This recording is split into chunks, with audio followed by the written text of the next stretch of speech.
Pen drive ಪುರಾಣದಲ್ಲಿ ಪ್ರಜ್ವಲ್ ರೇವಣ್ಣ ಅವರ ಕುಣಿಕೆ ಮತ್ತಷ್ಟು ಬಿಗಿಯಾಗಿದೆ. ಈಗ ಆಲ್ರೆಡಿ ಲುಕ್ಔಟ್ ನೋಟಿಸ್ ಅನ್ನು ಹೊರಡಿಸಿದ್ದ ಎಸ್ಐಟಿ ಸಂತ್ರಸ್ತೆಯ ವಿಚಾರಣೆಯನ್ನ ಕೂಡ ನಡೆಸ್ತಾ ಇತ್ತು. ಅದರ ನಡುವೆ ಮತ್ತೊಬ್ಬ ಸಂತ್ರಸ್ತೆ ಅಥವಾ ಹೆಣ್ಣು ಮಗಳು ಬಂದು ಪ್ರಜ್ವಲ್ ರೇವಣ್ಣ ವಿರುದ್ಧ ಲೈಂಗಿಕ ದೌರ್ಜನ್ಯದ ದೂರನ್ನ ಕೊಟ್ಟಿದ್ದಾರೆ. ಹಾಗಾದ್ರೆ ಪ್ರಕರಣ ಎಲ್ಲಿ ತನಕ ಬಂದು ನಿಂತಿದೆ ನೋಡ್ತಾ ಹೋಗೋಣ. ಪ್ರಜ್ವಲ್ ರೇವಣ್ಣ ಈಗ ಅತ್ಯಾಚಾರ ಆರೋಪಿ. ಎಸ್ಐಟಿಯಿಂದ ಹೊಸ ಎಫ್ಐಆರ್ ದಾಖಲು.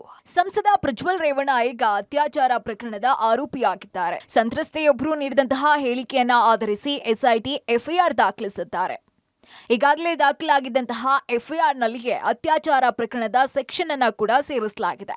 ಇನ್ನು ಈ ಎಫ್ಐಆರ್ ಆದ ಕೂಡಲೇ ಸಂತ್ರಸ್ತೆಯನ್ನ ಮ್ಯಾಜಿಸ್ಟ್ರೇಟ್ ಮುಂದೆ ಕರೆತಂದು 164 ಅಡಿಯಲ್ಲಿ ಹೇಳಿಕೆಯನ್ನ ದಾಖಲಿಸಲಾಗಿದೆ. ಆಶ್ಚರ್ಯ ಅಂದ್ರೆ ರೇವಣ್ಣ ಅವರನ್ನು ಕೂಡ ಅತ್ಯಾಚಾರ ಪ್ರಕರಣದ ಆರೋಪಿ ಅಂತ ಎಸ್ಐಟಿ ಮೂಲಗಳು ತಿಳಿಸಿವೆ. ನಿರೀಕ್ಷಣಾ ಜಾಮೀನಿಗೆ ಎಚ್.ಡಿ. ರೇವಣ್ಣ ಅರ್ಜಿ. ನ್ಯಾಯಾಧೀಶರ ಮುಂದೆ ಸಂತ್ರಸ್ತೆ ಹೇಳಿಕೆ ದಾಖಲು. ಹಾಸನದಲ್ಲಿ ಹರಿದಾಡಿದಂತಹ ಅಶ್ಲೀಲ ಪೆನ್ ಡ್ರೈವ್ ಪ್ರಕರಣ ಇದೀಗ ಕೋರ್ಟ್ ಅಂಗಳಕ್ಕೆ ಬಂದಿದೆ. ಎಸ್ಐಟಿ ನೋಟಿಸ್ ಬೆನ್ನಲ್ಲೇ ಮಾಜಿ ಸಚಿವ ಎಚ್.ಡಿ. ರೇವಣ್ಣ ಕೋರ್ಟ್ ಕದ ತಟ್ಟಿದ್ದು ನಿರೀಕ್ಷಣಾ ಜಾಮೀನಿಗಾಗಿ ಅರ್ಜಿ ಸಲ್ಲಿಸಿದ್ದಾರೆ. ನಿನ್ನೆ ಜನಪ್ರತಿನಿಧಿಗಳ ವಿಶೇಷ ನ್ಯಾಯಾಲಯದಲ್ಲಿ ಅರ್ಜಿಯ ವಿಚಾರಣೆ ನಡೆದಿದೆ.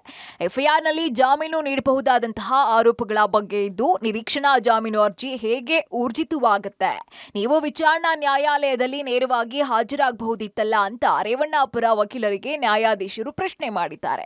ಇನ್ನು ಮ್ಯಾಜಿಸ್ಟ್ರೇಟರ್ಗೆ ಅತ್ಯಾಚಾರ ಆರೋಪ ಸೇರಿಸೋದಕ್ಕೆ ಅರ್ಜಿ ಸಲ್ಲಿಸಿದ್ದು ಅದಕ್ಕೆ ಎಚ್.ಡಿ. ರೇವಣ್ಣ ಪ್ರಮಾಣ ಪತ್ರ ಸಲ್ಲಿಸಿದ್ದಾರೆ ಅಂತ ರೇವಣ್ಣ ಪರ ವಕೀಲ ಮೂರ್ತಿ ಡಿನಾಯ್ಕ್ ಕೋರ್ಟ್ ಗಮನಕ್ಕೆ ತಂದ್ರು. ಇನ್ನು ಎಸ್ಐಟಿ ಸಲ್ಲಿಸಿದಂತಹ ಅರ್ಜಿಯ ವಿವರ ಇನ್ನೂ ಲಭ್ಯವಾಗದ ಹಿನ್ನೆಲೆಯಲ್ಲಿ ಮಧ್ಯಂತರ ಜಾಮೀನಾದ್ರೂ ಕೊಡಿ ಅಂತ ಮನವಿ ಸಲ್ಲಿಸಿದ್ರು. ಇನ್ನು ಎಸ್ಐಟಿಗೆ ನೋಟಿಸ್ ಜಾರಿ ಮಾಡಿದ ನ್ಯಾಯಾಧೀಶರು ಆಕ್ಷೇಪಣೆ ಸಲ್ಲಿಸೋದಕ್ಕೆ ಅವಕಾಶ ನೀಡಿ ಇವತ್ತು ವಿಚಾರಣೆ ಮುಂದೂಡಿ ನ್ಯಾಯಾಧೀಶ ಸಂತೋಷ್ ಗಜಾನನ ಭಟ್ ಮುಂದೂಡಿದ್ದಾರೆ.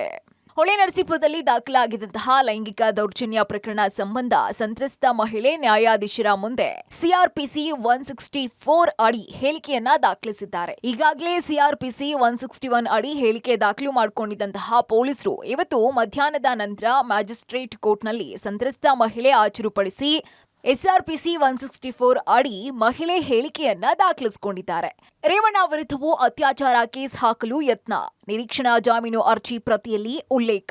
ಈ ಮಧ್ಯೆ ಪ್ರಜ್ವಲ್ ರೇವಣ್ಣ ವಿರುದ್ಧ ಅತ್ಯಾಚಾರ ಪ್ರಕರಣದಲ್ಲಿ ಎಚ್.ಡಿ. ರೇವಣ್ಣ ವಿರುದ್ಧವೂ ಕೂಡ ಅತ್ಯಾಚಾರ ಕೇಸ್ ಹಾಕೋದಕ್ಕೆ ಯತ್ನಿಸಿದ್ದಾರೆ ಅಂತ ವಕೀಲರು ಆಪಾದಿಸಿದ್ದಾರೆ. 2019-2022ರಲ್ಲಿ ನಡೆದಿರುವಂತಹ ಘಟನೆ ಬಗ್ಗೆ ಈಗ ಎಫ್ಐಆರ್ ದಾಖಲಾಗಿದೆ. ಎಫ್ಐಆರ್ ಆದ 4 ದಿನದ ಬಳಿಕ ಅತ್ಯಾಚಾರ ಕೇಸ್ ದಾಖಲಾಗಿದೆ. ನನ್ನ ಕಕ್ಷಿದಾರನಿಗೆ ಜಾಮೀನು ಸಿಗದಂತೆ ಮಾಡುವುದು ಅವರ ಉದ್ದೇಶ ಆಗಿದೆ.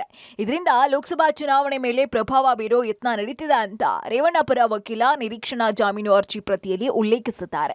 ಇನ್ನು ನಿರೀಕ್ಷಣಾ ಜಾಮೀನು ಅರ್ಜಿಯ ಪ್ರತಿ ಪಬ್ಲಿಕ್ ಟಿವಿಗೆ ಲಭ್ಯ ಆಗಿದೆ.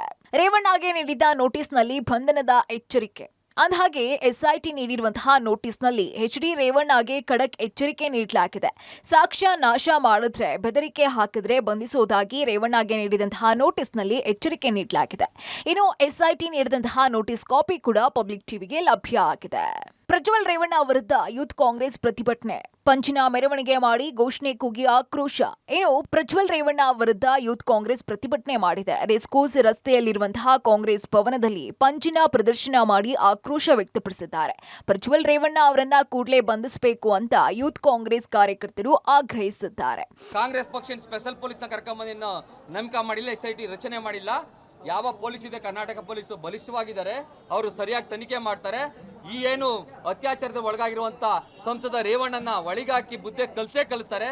ನಾವು ಆಗ್ರಹ ಮಾಡಿದಷ್ಟೇ ಇಷ್ಟೇನೆ, ದಯಮಾಡಿ ದೇವೇಗೌಡರ ಮಕ್ಕಳು ಕುಮಾರಸ್ವಾಮಿ ಮತ್ತೆ ರೇವಣ್ಣವರು ಮತ್ತು ಅವ್ರ ಮಕ್ಕಳು ಎಲ್ಲ ಕುಂತು ಒಂದು ಪ್ರೆಸ್ ಮೀಟ್ ಮಾಡಬೇಕು, ನಾವು ಮಾಡಿರೋದು ತಪ್ಪು ಅಂತ. ಇನ್ನು ಪ್ರಕರಣದಲ್ಲಿ ಕಾನೂನಿನ ಕುಣಿಕೆ ದಿನೇ ದಿನೇ ಬಿಗಿ ಆಗ್ತಾ ಇದ್ದು ಎಚ್.ಡಿ. ರೇವಣ್ಣ ಕುಟುಂಬಕ್ಕೆ ಸಂಕಷ್ಟ ಹೆಚ್ಚಾಗ್ತಿದೆ. ಇವತ್ತು ನಿರೀಕ್ಷಣಾ ಜಾಮೀನು ಸಿಗುತ್ತಾ ಅಂತ ಕಾದು ನೋಡಬೇಕಾಗಿದೆ. Crime bureau, public TV, Bengaluru.